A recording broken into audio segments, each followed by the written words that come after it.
Starting the video.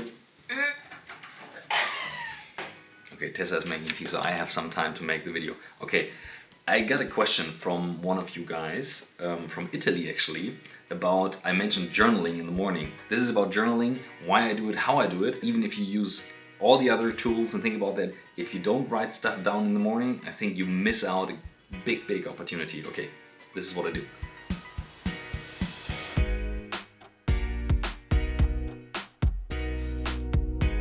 I was reminded a couple of years ago about, like in 1995, my journal. I was 12 and I need to put that aside.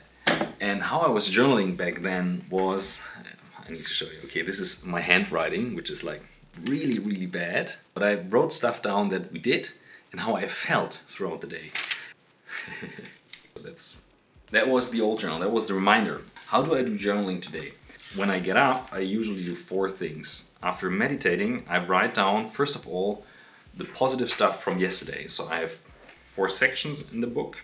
My handwriting is still really bad. What was positive?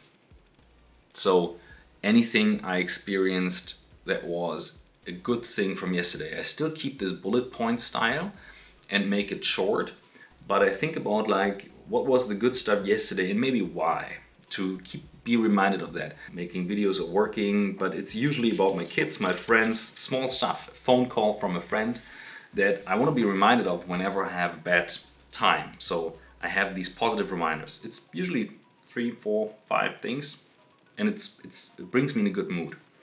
Then, because I meditated before that, I usually meditate, and after that I think about like, why am I alive today? This is a question from Warren Rustand. He's thinking every day about like, why am I alive today? This is kind of the purpose of the day. So you have the positive stuff and then the purpose of the day. And the purpose of the day is stuff like, what is it today? It's good that I keep my purpose of the day in mind. It's talk positive no matter what. Ooh, that's a hard thing for me. So no, any of these words. Talk positive, which also means think positive. So my purpose of the day is not this big purpose of the year and you have to think about purpose in life, but you ask yourself like, why do you get up today? Why are you still alive? And it becomes more and more a habit and easy to come up with it. Let it happen, don't try. Also purpose of the day last month. Lead my company and make the decisions that are needed was the purpose of the day a couple of days ago. Do your best. Smile, don't complain. Lead my people to their full potential. Be a maximizer, not a diminisher. Stuff like that. Then after the purpose of the day, I set my priority of the day. Positive, purpose, priority, 3 P's already. My priority of the day, and this is more like an exercise to make a decision. I believe in not having too many priorities. I do the top 5 list, but the number 1 is the main priority, and there's 1 priority.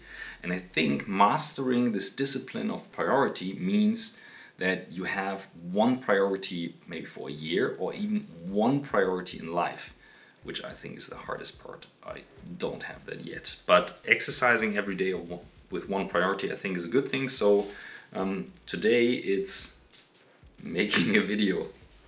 Very obvious. Yesterday it was come up with a new talk format for a keynote. Last Wednesday it was focusing on a new client we have. There is no excuse for not working on your priority of the day.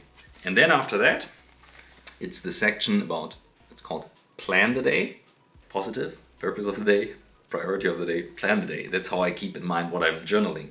And plan the day is then my top 5 or my then left top 4, but sometimes it's more. It's like the checklist I do. If you say, yeah, you could do that in, let's say, your phone, your smartphone or whatever, but I'm so online, I'm so available all the time and in this fight mode with my phone that this is so important to set the direction for my day, and that gives me not only the feeling, but it keeps me on track for the day. And it's also a great reminder a year after about what I did, what my priorities were, and sparks another idea. So that's how I do my journaling. I would be curious to know from you guys how you do it, if you like it or don't like it, but that's the reason why I carry this book. So whenever you find this book and I lost it, you get $100. That's it. Thanks for watching. I hope that's helpful, and Make sure you subscribe. If it's helpful, share it with someone else. I'll see you guys next week.